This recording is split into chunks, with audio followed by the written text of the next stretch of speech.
ओम हरि हरि ओम।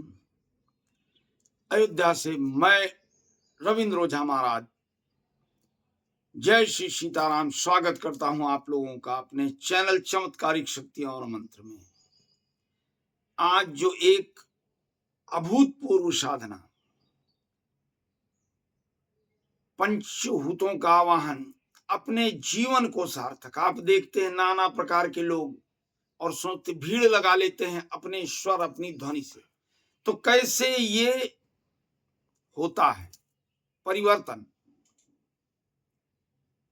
तो ये जो इस तरीके का आकर्षण पैदा करते हैं, ये लोग एक प्रचंड साधनाएं करते हैं, शरीर का त्याग करते हैं। मतलब ये नहीं कि आत्मा को छोड़ दिए, शरीर का त्याग मतलब कि शरीर की काम और वासनाओं का त्याग करके अपने को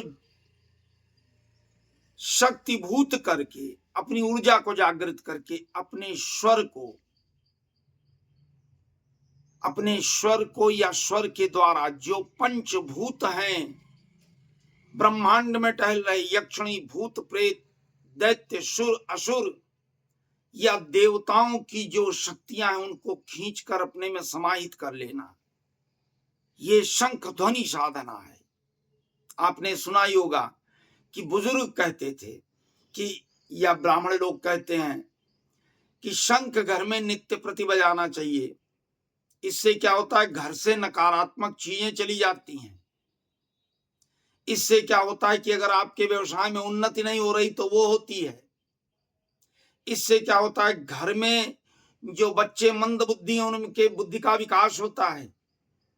इससे क्या होता है, धन का आगमन होता है प्रचुर मात्रा में। और इससे क्या होता है, रोग कष्ट का नाश होता है। तो ये शंख ध्वनि साधना जो मैं अपने बुजुर्ग हमारे दादा परदादा की पुस्तकों में लिखी थी, तो वो लेकर आपके लिए आया हूं। तो ये साधना मैं आप लोगों के लिए लेकर के आया हूं। लेकिन इसको करने से पहले आपको अपने सहस्त्रधारी चक्र को जागृत करना होगा। उसको जागृत करने के लिए गायत्री मंत्र का प्रचंड उच्चारण करना होगा। उसे जागृत करने के बाद में एकाधारी आसन में आपको बैठना है। ये आपको बताऊंगा इसके बारे में कैसे क्या करना है। शुरुआत करना है इसको भगवान भोलेनाथ के दिन से, आदिदेव महादेव के दिन से, सोमवार से। और सोमवार से सोमवार ही करना है। सोमवार को ये कोई रात्रि की साधना नहीं, प्रातः काल स्नान ध्यान करके सूर्योदय से पहले बैठ जाना है।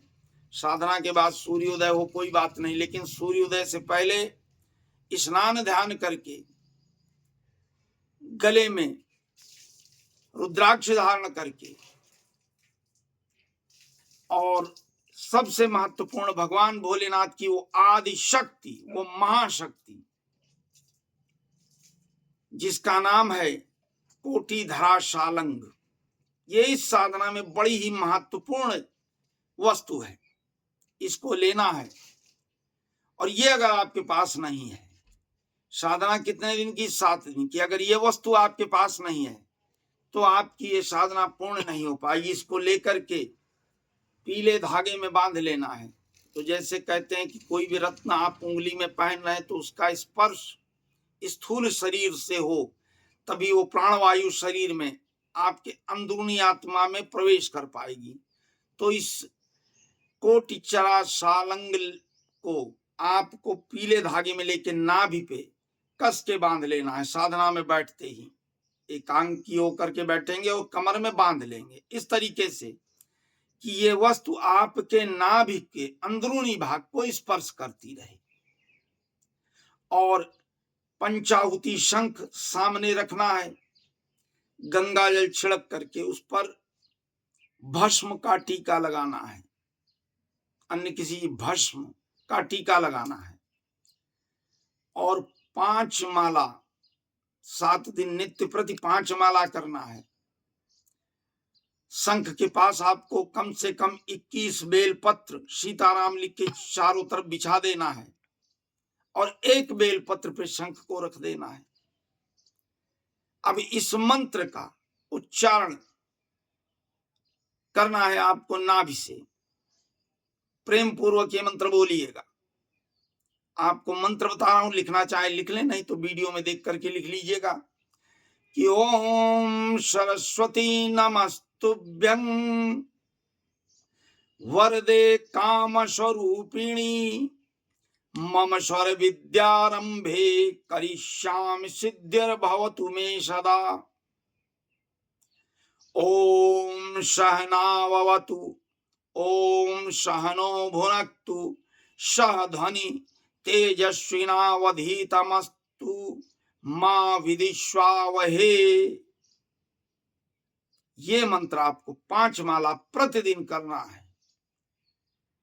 करने के बाद में जैसे 7वां दिन आपका पूरा होगा, शंख को नित्य प्रतिभस्म लगाना है, गंगा जल से स्नान करना है। जैसे 7वां दिन पूरा हो, 7वें दिन आपको इसी मंत्र से 108 आहुति देना है।